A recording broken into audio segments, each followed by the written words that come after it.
let's get into it. I'm looking forward to getting into the album. It's a wonderful album, a tribute to Oscar Peterson in your Thank you. career. So thank you for taking a minute out today. I appreciate it. Thanks so much, Joe. Yeah, you bet. So before we get in to the live album, your trio live album, I want to know this. 6 years ago, this pandemic changed the world, especially for musicians. Right. How did you get through that COVID era, and how has it influenced the way that you make music and approach the stage today? That's interesting because in 2020, I actually took up some some pastimes, musical pastimes that I had done when I was younger, in my 20s mostly. And so like when I was in grad school at University of Miami in the early 2000s, I had a bunch of a handful of electroacoustic jazz albums that I released, and yeah, so like one of the tunes from that won me the John Lennon Songwriting Contest Song of the Year in 2004, and it was really experimental stuff, like big band with or I programmed all the drums myself and like drum and bass style. So different kind of things. And so I hadn't touched that for a long time because after I got out of grad school, I taught for a while. I was at University of South Florida when Chuck Owen, who's retired from teaching there, but he was on a Guggenheim sabbatical, and I was teaching for him for a year, all of his jazz composition and arranging students there. And then eventually ended up getting the job up here at Ball State University, the School of Music in 2012. Um, and since then, I've focused a lot more on jazz piano than I had when I had just finished my doctorate in 2008 because it was in jazz composition and I was doing a lot as a composer and arranger. I was arranging for the Metropole Orchestra, doing a lot of pops, writing for Atlanta Symphony and Houston Symphony and those kind of things. And so it had been a while since I had done the electroacoustic thing. And then the pandemic hits, right? And I, I thought, man, you know what? I haven't updated my studio in a while, and I have time on my hands. So, so I bought a whole bunch of software, got into the whole DAW thing again, and started getting creative, and it was like my artistic outlet. So I ended up making an album early in the year that was called Inside. And that one was on Summit Records. And yeah, it was just like my kind of expressing all of my feelings of being sort of trapped here, but with family, so it wasn't all that bad. Um, there was the last track on that album featured a friend of mine named Phil Doyle, who lives up in Iceland now, a great tenor saxophonist. Um, and uh, and that one was called The Day We Went Away. So Yeah. at the beginning of that, I have a found sound sample that I took from from my window here. It was um, one of those quiet evenings when the pandemic, when we were all in lockdown, and I just recorded the sounds of nature out there because it was like the first time that I had just heard no cars, like nothing. It's Yeah. Yeah. yeah. That's cool. So let's get into this new live album. Speaking of the pandemic, that was the one thing that I think everybody wanted the most was to get back into a live environment. So it's an Mhm. Oscar Peterson tribute. It's at Merriman's Playhouse. It's with your trio. Talk to me about this album, how it came about, and how you feel about it in general. Yeah, I'm really excited for this one. And the funny thing is that I didn't think that it was going to be an album when the gig happened. So the gig, I have to trace it back really to last year. Sometime I forget when it was exactly, but I think it was in the spring of last year. And I was in my car and I was listening to like real jazz and Sirius XM or something like that. And they were saying that it was Oscar's centennial this year, and they were playing a lot of music of his. And for some reason, I hadn't remembered that. Um, and and that's an interesting oversight for me because I have this connection with Oscar through a teacher of mine named Vince Maggio who passed away a couple years ago. He was my teacher at Miami for my first master's degree, and he was a student of Oscar Peterson's back when he and Ray Brown had this kind of school for uh, contemporary music. I forget the exact name for it, but it was in Toronto in the early 60s. And so he and Ray Brown at Big Pen were the faculty members. Imagine that, right? So I heard that, and then I thought, you know what? I really feel like since Oscar was the first, uh, my first idol, really, like when I started getting into jazz piano, um, I wanted to do something in tribute of his style, and not necessarily like imitating his lines as much, which there are a lot of people who can do that. Um, I don't profess to have the kind of technical abilities of the master, but I wanted to capture that joy and that bouncing, swing feeling, this the joy of it all. It always made me smile when I put on an album of his. So I decided to book my trio somewhere and do this tribute concert. And it ended up being at Merriman's Playhouse. Old friends of mine, the Merrimans, who own the place in South Bend, Indiana. And yeah, it was October 11th, 2025 was the live show. I thought it went really, really well. I mean, we didn't even rehearse for it. We all showed up, and I had some charts, and and I think it's all the better, right? So it was just like this, the love of the game, so to speak. And my bass player, so he's kind of new with the trio, for about a year now, Michael Santos. And I loved having him in particular on this one because he's a real student of Ray Brown. And he was, I think he does his best on this recording. He sounds so much like him. I love his lines. I love playing with him. And it just kind of propels me to places that I thought that I wouldn't ordinarily go. Yeah, so they ended up recording it, and I didn't even really think about it all that much until afterwards. And then I got all of the raw audio from like a 32 track mixer from the owner. And I have a background as my second master's degree is in media writing and production. So I've, like made my own albums a couple of times. So I took all that and edited it and mixed and mastered it myself. And I did all the graphic design for the album myself too, because I have a background in that as well. Cool. So it's like a real personal project. Yeah, absolutely. So let me ask you this. Take me back to your beginnings. How did the piano, how did jazz, how did music become your life? Did you always think you were going to become a musician? Yeah, when I was younger, I was a visual artist actually. Okay. And I did portraits and I did landscapes. He was even commissioned to do a portrait for someone in high school, a friend of mine. Um, and then I kind of had a change of heart at some point um, when because I'm from Atlanta and I went to the Governor's Honors Program down there before it was like a senior year of high school, I think. And I was there as an artist, but then I had a minor in music. And around that same time, I was uh, I was starting to study with a great Brazilian pianist who was based in Tampa at the time, named Manfredo Fest. And he was one of these guys who I've written on him on Substack. But he's an amazing guy. He was blind and deaf in one ear, but he was part of Brazil 66 and Bossa Rio and all that kind of stuff, and then helped to bring Brazilian music and Brazilian jazz to America in the 60s and 70s. And then in the 90s, he was on Concord Jazz and like Brazilianized all sort of standards. So I was studying with him in the late 90s on recommendation from my uncle, who's the other jazz musician in the family. So he's a jazz pianist.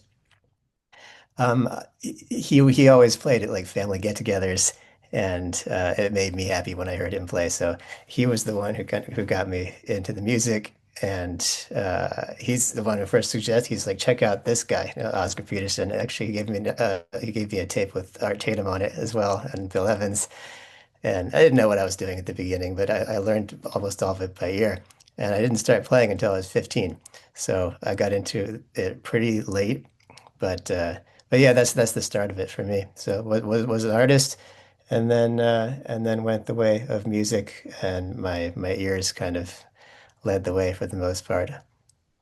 So, what was the first live show that you saw that blew you away, that planted seeds in you, whether consciously Yeah, or subconsciously, that made you approach the stage in a certain way?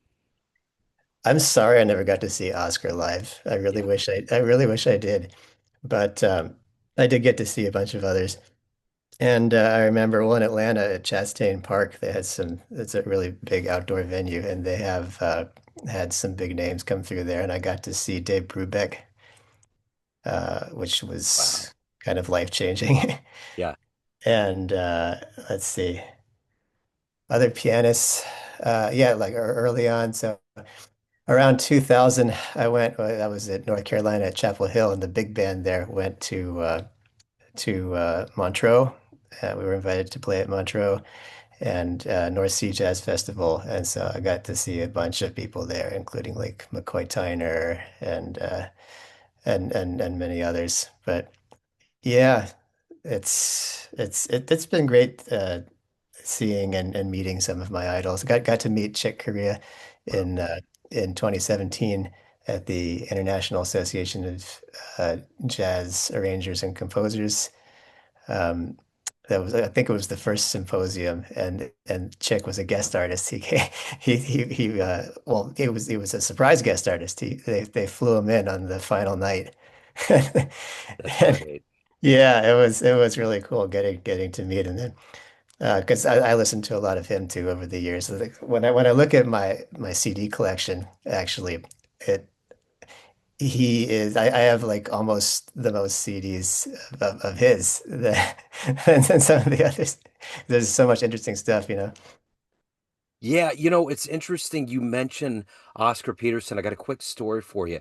Beverly Church Hogan, I interviewed her a few years ago. When she grew up, she lived next to Oscar and would listen to him as a kid play Hmm. piano and was like hearing the early development of what he would become. And the way that she explained the story was amazing. I mean, to be able to be around any of those kind of legendary figures Yeah. when they're a kid and you have no idea is pretty stellar. But obviously, she knew early on that he had the talent, the chops. So, yeah. Um, so let me ask you this. So you embark on this career as a musician. What's been the difference between the dream you had of what this world and life would be like as a musician and the fact that it's actually happening and it's been happening for a while? What's been the difference between the dream and reality? Hmm. Yeah, that's a great question, and it's a difficult one for me. Well, it's a complex one for me Yeah, because I've done a lot of different things like within the music industry, yeah, and I thought I was going in a different direction at some point. Like back in 2008 when I got my doctorate, I thought I was going to become a film composer because I went out for the ASCAP television and film scoring workshop, and that was a really great experience. Got to go out to the Fox Newman scoring stage and have like musicians who have played on John Williams movies, like, play my music. yeah, And I thought that was going to happen, but then I was kind of, I had also gotten all this education, and I thought, well, my plan was really kind of shifting more to have a, primarily to be in academia and to help the next generation, but then do all the things that I love in terms of like performing and composing and arranging more as like secondary things. And so that's how things changed. And I don't know what life would have been like if I had if I had stuck with it, or if there had been like little slight changes. It's like the butterfly effect, you know? yep, Like if one thing had happened, then it could have been very different now. Like for example, I was after the John Lennon songwriting contest, after that, the head of that, Brian Rothschild, he referred me to a friend of his who was working on a video game at the time for LucasArts, and I hadn't done any game music yet, but I was a big gamer growing up. I still am now. Um, and so I ended up doing like demo music for this like AAA game, and it was like pretty amazing. And then at the end, we had there was another Hollywood composer who kind of like swooped in and got the gig because they wanted someone with a little bit more experience. But just something like that, if I had followed through with that, then maybe I would have been a game composer for the rest of my career because Yeah. they make good money too. Yeah, I hear that. Yeah. So what Yeah. so but you've been in this music game for a long, long time.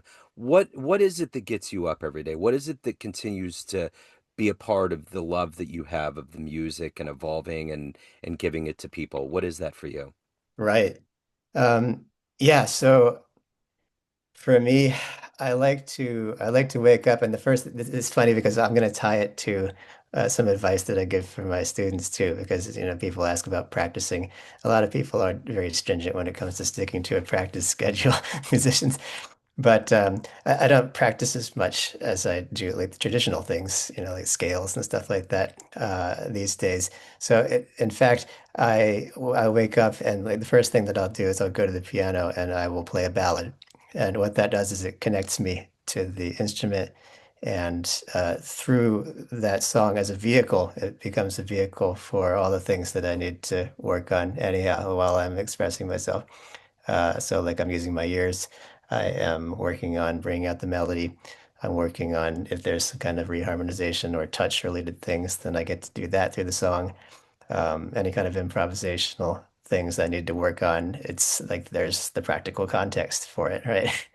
And so that's also my advice for younger jazz musicians too, is to learn and practice through the repertoire. Yeah. So why do you love jazz? At the end of the day, it's a simple Yeah. question, but it's deep. Why do you love this idiom? It makes me happy and I feel like it's kept me young too. Yeah.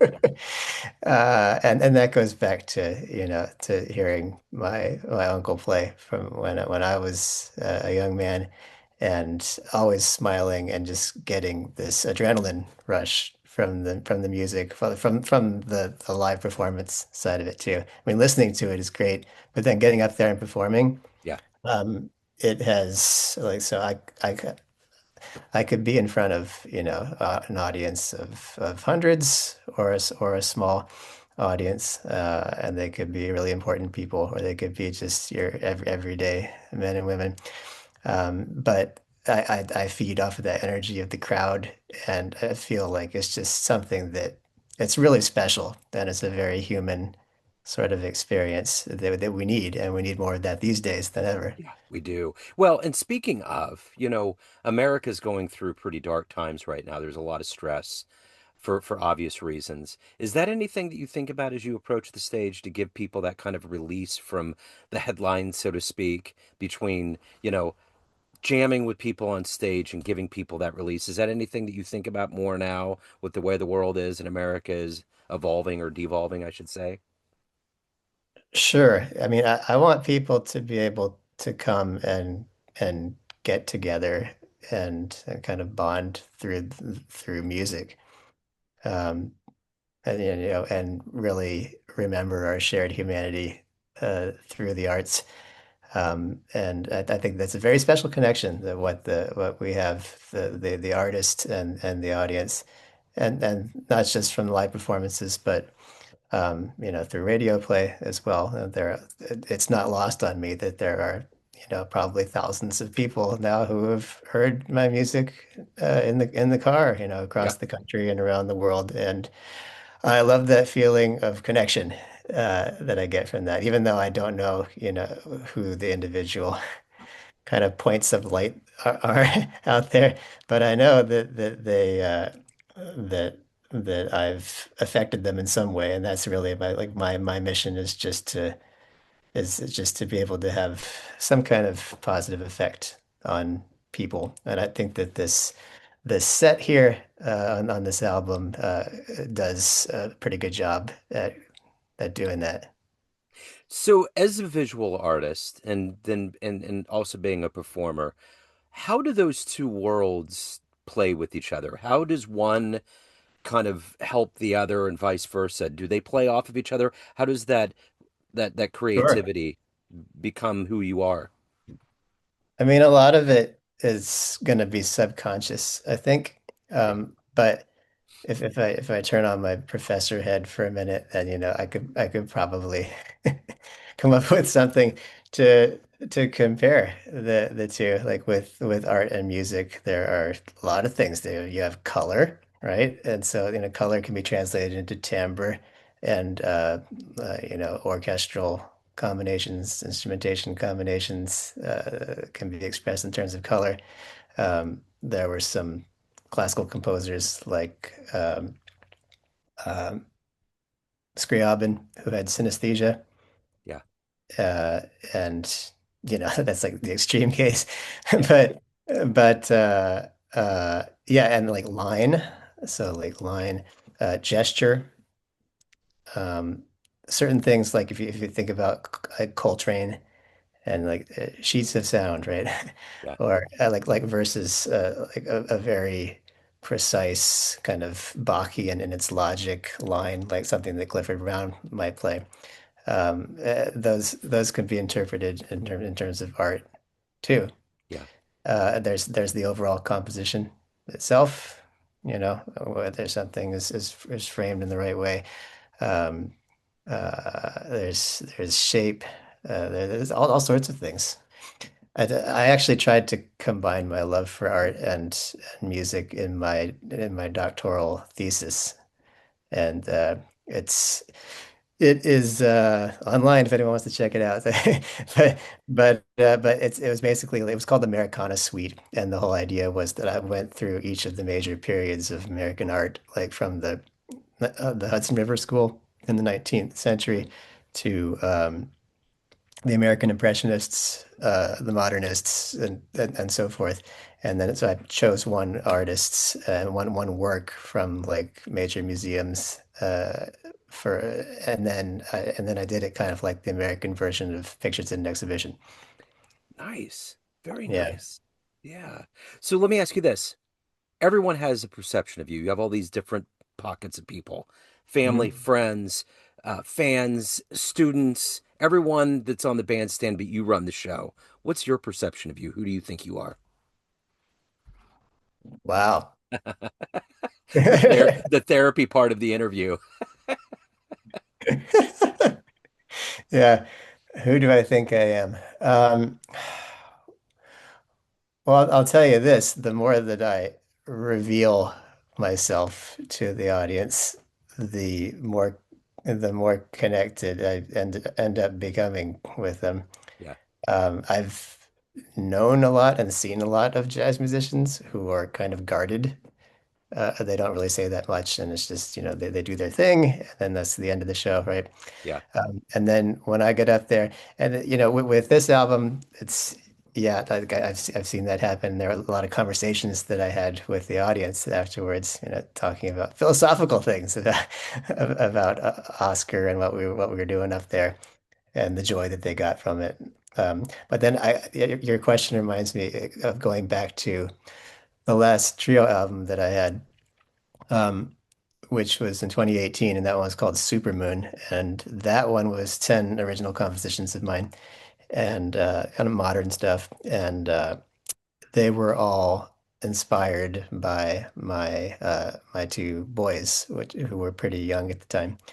Um, and yeah, the title uh, came from the fact that my firstborn was born on the night of the unexpectedly, actually, on the night of the supermoon, on the summer solstice. Yeah.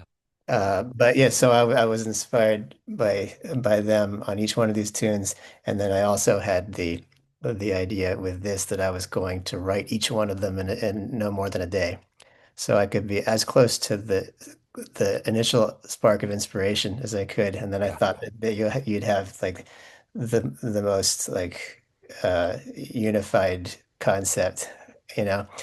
And then I went out and I performed the music and I spoke about the inspiration, like in between tunes. And you wouldn't believe it, like how many like mothers were in the audience and people who came up after afterwards, and it's like, oh, it really, it, like this resounded deeply with me, Yeah. you know. So that kind of, so who do I think I am? I think that like the more that I reveal myself as a person and like my life and my ideas about things or my emotions, you know, the more that I connect with people. So I feel like that who I am is like I'm discovering more of how uh d- how can I phrase that? I'm discovering more of who I am through each one of these performances, really, and for everything that I write and everything that I do on stage and in the classroom and all of this. I'm kind of just discovering who I am as I go, and it's like a work in progress, you know. Yep. It's a Yeah. story that has not been finished, you know. There are lots of chapters left, hopefully. Absolutely. So, if anyone wants to pick up a copy of the new live album, the tribute to Oscar Peterson, catch you live, your books, any of the good business, previous albums, where do they go? Yeah, well, there's so on my website, so the label is Chromanote Records, and I started this label myself in late 2024, and this is the first kind of big release on it. So there's a page on my website, so scottroutenberg.com. There's a page for Chromanote there, and all of the links for buying the album are right there. Um, and you can find it in all the usual places Yeah. online, digitally. Yeah, and then as far as seeing me, I got some stuff coming up. My calendar is somewhere around here, but I know that I'm playing one of those is a private party with some colleagues of mine around here this month. But then after that, I'm doing.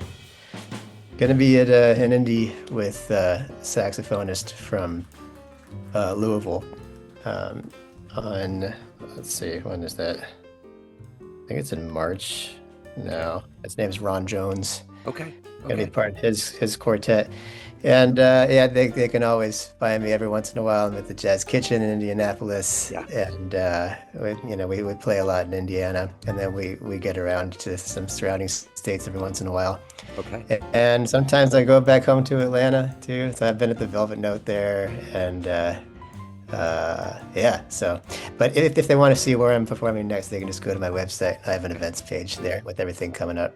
Perfect. I will put that link in the show notes. Scott, what a joy. Thank you, sir. Thank you for your story. Thank you for your time. Best of luck with the album and everything else. I appreciate it. Yeah, thanks so much for having me, Joe. Yeah, it's been great. Neon Jazz.